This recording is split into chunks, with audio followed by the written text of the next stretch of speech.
Admission offline होता है क्या? हाँ, एडमिशन ऑफलाइन होता है। मैंने वीडियो में एक्सप्लेन किया कि आप ऑफलाइन कैसे एडमिशन ले सकते हैं, इंटरव्यू में कैसे क्वेश्चन पूछे जाते हैं। तो मैंने बताया है कि इंटरव्यू में आपके कोर्स से रिलेटेड क्वेश्चन पूछे जाते हैं और एक आध जो होते हैं करंट अफेयर होते हैं, ज़्यादा टफ नहीं होते। So hello guys, welcome back to my YouTube channel.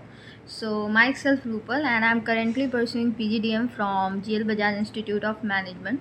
तो आज के वीडियो में मैं आप लोगों से बात करूँगी कि किस तरीके से आप MBA में एडमिशन ले सकते हैं GL बजाज में। तो इसके दो मेथड होते हैं। तो चलिए शुरू करते हैं कि पूरे डिटेल्स में मैं इसके बारे में बात करूँगी आप लोगों से कि कैसे एडमिशन जो है आप लोग ले सकते हैं, क्या फ़ीस है, क्या प्लेसमेंट है, मतलब जितने भी क्वेरीज़ हैं आप लोगों के। बहुत सारे कमेंट्स आए थे रिगार्डिंग दी MBA एडमिशन, तो वो सब हम लोग बात करेंगे। जैसे बहुत सारे क्वेरीज़ थे, बहुत सारे क्वेश्चंस आए हुए हैं। जैसे एक क्वेश्चन ये है कि MBA की एडमिशन हो रही है या नहीं हो रही है, उसके बाद एडमिशन ऑफलाइन होते हैं कि नहीं होते हैं, इंटरव्यू में कैसे क्वेश्चंस पूछे जाते हैं, अगर इंटरव्यू में हमने आंसर नहीं दिया तो क्या आप सेलेक्ट होते हैं या नहीं होते हैं। फिर बहुत सारे क्वेश्चंस है कि 10th में अगर 71% है और 12th में 59.8% है और ग्रेजुएशन में 61% है तो मेरा डायरेक्टली एडमिशन होगा या नहीं होगा। तो इसके भी मैं आंसर आगे के ये में वीडियो में मैं ज़रूर दूंगी। उसके बाद और भी बहुत अदर क्वेश्चंस आए थे कि एलिजिबिलिटी क्राइटेरिया क्या है, प्रोसेस क्या है एडमिशन का, MBA का एडमिशन का। और उसके बाद ऑनलाइन घर से अगर हम लोग इंटरव्यू दे सकते हैं कि नहीं दे सकते, ये भी एक क्वेरी आया हुआ है। फिर ऑनलाइन रजिस्ट्रेशन कब से स्टार्ट होगा GL बजाज में, ये सब बहुत सारी क्वेश्चंस जो है वो आई हुई थी। एक इंटरेस्टिंग क्वेश्चन ये था कि अगर 5 साल का गैप रहता है तो क्या ग्रेजुएशन में अगर 5 साल का गैप रहता है तो आप MBA कर सकते हैं या नहीं कर सकते, तो इसका भी आंसर मैं आगे दूंगी। उसके बाद वही सब है कि CUET से MBA करेंगे तो कितना फ़ीस लगेगा, या आप CAT के थ्रू लगते हैं तो आपको कितना ऑफ करते हैं, तो ये सारे डिटेल्स जो है मैं आपको आगे अभी बताऊँगी। So guys let's start. So सबसे पहले I would like to tell you the fees structure क्या है। तो MBA का फ़ीस स्ट्रक्चर GL बजाज का कुछ ऐसा है, मैंने नोट किया है। 1,56,200 जो है वो फर्स्ट ईयर का फ़ीस है और सेकेंड ईयर का 1,50,700 सेकेंड ईयर का फ़ीस है। अगर टोटल हम लोग करें तो टोटल दोनों साल को मिलाकर अप्रॉक्स 3,06,000 समथिंग कुछ ऐसे लग जाता है, ठीक है। उसके बाद अगर हम लोग बात करें कि ये जो टोटल अमाउंट है उसको अगर आप लोग फ़ी पे नहीं कर पाते हैं तो इसके लिए भी एक मेथड, एक सॉल्यूशन है कि अगर आप बिहार से हैं तो आप लोग को एक लोन का फैसिलिटीज मिलता है जिसके थ्रू आप जो है यहाँ पे ले सकते हैं एडमिशन। अगर आपको लोन के बारे में फर्दर और इंक्वायरी मतलब चाहिए तो ज़रूर कमेंट करें, तो मैं उसके लिए भी एक सेपरेट वीडियो बनाऊँगी कि कैसे आप लोन के थ्रू जो है वो MBA कर सकते हैं, जो कि ईजी होता है, आपको लोन तुरंत मिल जाता है। तो उसका एक प्रोसेस होता है लंबा सा, जिसको मैं अलग से एक सेपरेट वीडियो में एक्सप्लेन कर दूँगी अगर आप लोग को उसके बारे में मतलब और डिटेल चाहिए होगा। तो if we talk about the eligibility criteria कि मतलब क्या होना चाहिए, मैक्सिमम क्वेश्चन यही रहता है कि MBA में एडमिशन अगर लेना है GL बजाज में तो उसकी एलिजिबिलिटी क्राइटेरिया क्या होती है, मतलब कि किसी के 50% है, किसी के 71% है, तो उनका एडमिशन होगा कि नहीं होगा, ये क्वेश्चन बहुत ये है। तो मेरा जो है, मुझे जो पता है उस हिसाब से 50% से अबव आपके होने चाहिए मार्क्स, तभी आपके एडमिशन होंगे। ग्रेजुएशन में तो कंपलसरी है और 11th-12th में भी आपके 50% से अबव होने चाहिए, 10th में भी, तब आप जो है वो यहाँ एडमिशन ले सकते हैं। उसके बाद अब है कि एडमिशन लेने के 2 टाइप होते हैं, मतलब 2 तरीके से आप एडमिशन ले सकते हैं। पहला है कि काउंसलिंग के थ्रू और दूसरा आप डायरेक्ट एडमिशन ले सकते हैं, ठीक है। काउंसलिंग के थ्रू अगर आप एडमिशन लेते हैं तो मतलब कि आपको जो है CAT, मैट या CMAT वगैरह अगर आपने कुछ दिया होगा तो उसके बेसिस पे आपका एडमिशन होता है।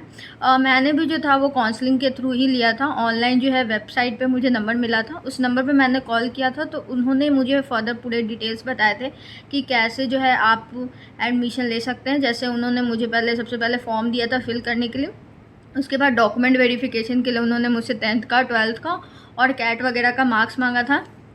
और अगर आपका ये CAT में 70+ रहता है तो आपको ये लोग जो हैं वो 50,000 का ऑफ़ भी देते हैं। टोटल अमाउंट जो भी आपका लगता है उसमें 50,000 का ऑफ़ देते हैं। अब थोड़ा कम हो गया है कि 25 ही तक देते हैं, पहले 50,000 तक दिया करते थे।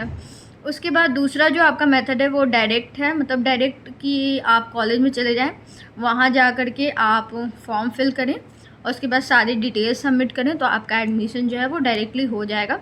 ऑनलाइन में मैंने एक चीज़ बताना मैं छूट गया कि आपको फ़ीस डिपॉजिट करना होता है 50,000, कम भी कर सकते हैं, 25,000 भी डिपॉजिट कर सकते हैं सीट को जो है वो कैप्चर करने के लिए अपने लिए।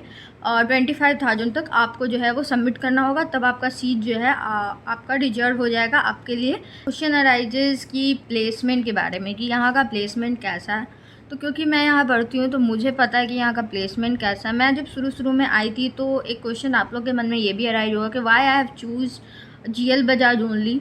GL बजाज का रेपुटेशन बहुत अच्छा है। It is come among the best college. अगर ग्रेटर नोएडा में बात करें तो ये बेस्ट कॉलेज है, और मतलब कंपेयर किया जाए अदर कॉलेजेस से तो इसका प्लेसमेंट भी बहुत अच्छा है। मैंने नोट किया है बहुत सारे मतलब अच्छे कंपनीज हैं, जैसे गोदरेज हो गया, इन्फोसिस हो गया, एयरटेल हो गया, पेटीएम हो गया, ये सारे कंपनी जो है यहाँ आते हैं और अच्छे मतलब आपको मिनिमम जो है वो 7 LPA 6 LPA में उठा करके लेके जाते हैं। तो ये एक तरीके से अच्छा है, अगर कंपेयर करें अदर से तो उतना ज़्यादा मतलब सारे कॉलेजेस में नहीं मिलता है। इस एज आई मैंशनड अर्लियर की फ़ीस स्ट्रक्चर भी इसका ज़्यादा नहीं है, मतलब कि एक मिडिल क्लास फैमिली भी जो है इसको अफोर्ड कर सकते हैं। मतलब 3 लाख ही हैं, देखिए तो 3 लाख बहुत ही कम होता है अगर आप अदर कंपेयर करें अदर कॉलेजेस से, जिसका फ़ीस बहुत ज़्यादा है। 10 लाख हो गया, 20 लाख हो गया, ऐसे फ़ीस है। तो इसका फ़ीस बहुत कम है, इतना मिनिमम कॉस्ट में अगर आपको ये कॉलेज मिल रहा है तो ये one of the best college ही हैं, क्योंकि इतने कम कॉस्ट में इतना अच्छा प्लेसमेंट कहीं भी नहीं मिलता है। सो अगर मैं फर्दर प्रोसेस की बात करूं कि किस तरीके से आपका एडमिशन प्रोसेस जो है वो ऑफलाइन मोड पे कैसे होता है, तो मैं पूरे डिटेल में बताना चाहूँगी, क्योंकि बहुत सारे कमेंट्स ऐसे आए हुए हैं जिनको बहुत ज़्यादा क्वेरी है। तो मैं पूरे डिटेल में बताती हूँ कि किस तरीके से जो है आप एडमिशन ऑफलाइन मोड पे ले सकते हैं। ऑनलाइन तो मैंने बता दिया, ऑफलाइन मैं बताती हूँ। तो चलिए, सो गाइस, ऑफलाइन के लिए आपको जाना होगा रिसेप्शन के पास। वहाँ पे आपको एक फॉर्म मिलेगी जिसमें आपको अपनी पूरी डिटेल्स भरनी होगी। डिटेल्स इन द सेंस आपके name, father's name, 10th 12th में कितने मार्क्स आए थे, वो सारी डिटेल्स आपको उसमें भरने होंगे, ठीक है। उसके बाद वो कुछ आपके डॉक्यूमेंट्स लेंगे वहाँ पर, ओरिजिनल डॉक्यूमेंट्स लेते हैं, जो आपके पास हों अवेलेबल वही देना। अगर आपके पास अवेलेबल नहीं भी होता है तो कोई बात नहीं है, आप बाद में जब आपके फर्स्ट क्लास होंगे तब सबमिट कर सकते हैं। वो सबमिट करने के बाद आप सारे डिटेल्स वगैरह फिल कर देते हैं। उसके बाद वो मैम वहाँ पे रहेंगी, वो आपको एक डेट देंगी किस डेट पे आपको वापस आना है। वो डेट जो मेंशन करेंगी उस टाइम आपका पर्सनल इंटरव्यू होगा। इसके रिगार्डिंग भी क्वेश्चन आया हुआ है कि पर्सनल इंटरव्यू में किस टाइप्स के क्वेश्चन आते हैं। तो आप जो भी कोर्स किए होंगे, जैसे अगर BCom किए होंगे तो उससे रिलेटेड 1-2 क्वेश्चंस रहते हैं, और कुछ करंट अफेयर्स रहेंगे, जो कि मतलब 1-2 करंट अफेयर जो बहुत इंपॉर्टेंट रहता है वो ये लोग पूछते हैं। जो फैकल्टी मेम्बर्स रहते हैं वही सब पूछते हैं, तो ज़्यादा देर का रहता नहीं है, थोड़ी ही देर का रहता है। तो आपको वो पर्सनल इंटरव्यू क्रैक करना होगा, तब जाकर आपका एडमिशन हो जाता है। अब है कि एडमिशन हो गया, ये कैसे पता चलेगा। तो आपको जो है वो ईमेल आता है, आपका एडमिशन कंप्लीट हो जाता है तो एक ईमेल आएगा जिस पे कि आपको ये लोग बताएंगे कि आपका जो एडमिशन हुआ है या नहीं हुआ है। तो इसको अप्रॉक्स लग जाता है, 1-2 महीना लग जाता है। मतलब अप्रैल में अगर आप अप्लाई कर रहे हैं तो आपको सितंबर तक जो है आ जाएगा वेरिफिकेशन कि हाँ आपका एडमिशन हुआ है कि नहीं हुआ है। उसके बाद सितंबर से ही क्लासेस शुरू हो जाती है। अब आपको जैसे ही फर्स्ट डे रहेगा तो आपको डॉक्यूमेंट सबमिशन करना होगा, जो डॉक्यूमेंट आपने नहीं किया है। तो अगर मान लीजिए कि आपके पास डॉक्यूमेंट नहीं है, जैसे मैं बिहार से हूँ तो उस टाइम पे मेरा ग्रेजुएशन नहीं हुआ था, तो मेरे पास बहुत सारे डॉक्यूमेंट्स नहीं थे, जैसे ग्रेजुएशन के डॉक्यूमेंट्स नहीं थे। तो उसके लिए ये लोग टाइम देते हैं कि 1-2 महीना आप लोगों को टाइम देते हैं कि हाँ आप जब डॉक्यूमेंट आ जाएगा तो सबमिट कर देना। आखिर तो सबमिट करना है ही, तो थोड़ा टाइम 3-4 महीना टाइम आपको मिल जाता है। उसके बाद आपको सबमिट करना रहता है, नहीं तो ये लोग आपको एग्ज़ाम देने नहीं देंगे। मतलब यही सेकंड सेमेस्टर तक ये सब चीज़ हो। सो एक क्वेश्चन ये भी है कि कब आना चाहिए, एडमिशन कब से स्टार्ट होगी। तो एडमिशन जो है वो अप्रैल से स्टार्ट होती है, अप्रैल के 2nd वीक से। तो मैं सजेस्ट करूँगी कि अप्रैल तक आ करके आप कॉलेज विजिट कर लें, कॉलेज को देख लें अच्छे तरीके से, तब जा कर के एडमिशन लें। सो गाइस, तो मैं ये मेंशन करना भूल गई थी कि एडमिशन के टाइम आपको 50,000 डिपॉजिट करना रहता है अपने सीट को बुक करने के लिए। और वो 50,000 जब आप डिपॉजिट कर देते हैं तो वो टोटल अमाउंट जब आप पे करने जाते हैं फर्स्ट ईयर का, सेकंड ईयर का, तो वो उस अमाउंट में से कट जाता है और आपको जो है बाकी बचे हुए पैसे ही देने होते हैं। तो ये है। और फिर फर्दर क्वेश्चंस। सो गाइस, मैं एक और इन्फॉर्मेशन देना मतलब ऐड करना चाहूँगी कि जो भी बिहार के लोग हैं, जैसे मैं भी बिहार से हूँ, तो अगर आप बिहार से हैं तो बहुत लोग जो होता है वो लोन के थ्रू जाना चाहता है। तो टोटल फ़ीस जो है अप्रॉक्स 4 लाख है। तो आप लोन के थ्रू जा सकते हैं। तो DRCC से हम लोग लोन अप्रूव करवाते हैं, बिहार क्रेडिट कार्ड लोन जो होता है। तो उसके लिए आपको 2 चीज़ रिक्वायर्ड होती है, पहला तो फ़ी स्ट्रक्चर है, दूसरा आपके पास बोनाफाइड होना बहुत कंपलसरी है। तो उसके लिए आपको क्या करना होगा कि GL बजाज का जो रजिस्ट्रार ऑफिस है वहाँ आपको जा कर के ये दोनों चीज़ के लिए अप्लाई करना होगा। उसके बाद ये जब आपको मिल जाएगी तो आप जा कर के मतलब DRCC ऑफिस में जा कर के इसके लिए अप्लाई कर सकते हैं। उसके बाद फ़ीस जो है आपको पहले जो अमाउंट है वो आपको देना पड़ेगा, क्योंकि पहला जो भी फर्स्ट ईयर का जो भी अमाउंट है आप हाफ़ भी दे सकते हैं, क्योंकि तुरंत जो है आपका लोन नहीं आता है, उसको आने में थोड़ा टाइम लगता है, अप्रूव होने में टाइम लगता है, बहुत सारी स्टेजेज है। अप्रूव तो हो जाएगी बट इसमें टाइम लगेगा। तो आपको पहला जो है वो इंस्टॉलमेंट देना पड़ेगा, उसके बाद बाकी अप्रूव होगा। उसके बाद आपको ये है कि पैसा जो है वो डायरेक्टली अकाउंट में आ जाता है, मतलब जो भी कॉलेज का अकाउंट है उसमें डायरेक्टली आ जाता है। तो उसके लिए आपको जो है वो जाना पड़ेगा काउंटर पे और फ़ी रिसिप्ट लेना पड़ेगा, और वो फ़ी रिसिप्ट अपने पास रखना पड़ेगा, क्योंकि एग्ज़ाम टाइम पे ये लोग फ़ी रिसिप्ट खोजते हैं। तो वो एक काम है। और टोटल जो है, अगर एक सजेशन मेरा ये है कि टोटल अमाउंट जो होता है लोन का, हम लोग देखते हैं कि 3,70,000 ही लग रहा है, तो हम लोग 3,70,000 ही लिखते हैं। बट नहीं, लोन लेते टाइम आपको 4 लाख लिखना है, क्योंकि अदर एक्सपेंसेस भी होते हैं, जैसे ये लोग ड्रेसेस का भी पैसा जो है वो ऐड करते हैं, एग्ज़ाम का भी ये हर मतलब साल में 2 बार 7,000 रुपया जो है एग्ज़ाम का लेते हैं। फिर और भी अदर एक्सपेंसेस है, जैसे अदर चार्जेस जो हैं ये लग जाता है 1K जो है ये एडमिट का, मतलब एडमिट कार्ड और आपका जो ID कार्ड है उसका लेते हैं। तो ये सब चीज़ को मिला करके 4 लाख से अप्रॉक्स लग ही जाते हैं, तो इसलिए है 4 लाख। आई होप कि आप लोगों के सारे डाउट जो हैं वो क्लियर हो गए होंगे, कुछ डाउट बच गए होंगे जिसको मैं मतलब अभी क्लियर कर देती हूँ, क्योंकि फिर उसके बाद एक और वीडियो बनाना पड़ेगा, तो एक ही वीडियो में मैं सोचूँ कि सब कुछ क्लियर कर दूँ। एक और क्वेश्चन था कि हॉस्टल के रिगार्डिंग कि आसपास हॉस्टल, तो क्योंकि मैं लड़की हूँ तो मुझे गर्ल्स हॉस्टल के बारे में ही पता है, बॉयज़ हॉस्टल के बारे में उतना पता नहीं। गर्ल्स हॉस्टल की मैं बात करूँ तो एक तो आपका आनंदम है, जो कि हॉस्टल मतलब कॉलेज के थ्रू ही है, कॉलेज का अपना कोई पर्सनल हॉस्टल नहीं है। ये लोग सिर्फ कहते हैं कि अपना हॉस्टल है, बट अपना कुछ पर्सनल ऐसा हॉस्टल है नहीं। एक आनंदम है जिसका फ़ीस बहुत ज़्यादा है। तो यहाँ पे आसपास बहुत सारे हॉस्टल हैं, आप आकर विज़िट कर सकते हैं। कोई जल्दबाजी नहीं करना है, क्योंकि यहाँ पे सारे हॉस्टल अच्छे हैं, तो अच्छे से विज़िट करके लेने लायक है। मैंने जल्दबाजी कर दी थी तो मुझे ऐसा हॉस्टल मिल गया जिसका फ़ीस स्ट्रक्चर भी बहुत ज़्यादा है, 1,80,000 है, और यहाँ का खाना भी उतना कुछ खास अच्छा नहीं है। तो आप आइए यहाँ विज़िट कीजिए, 4-5 हॉस्टल देखिए, सबका खाना देखिए, उसके बाद सेलेक्ट कीजिए।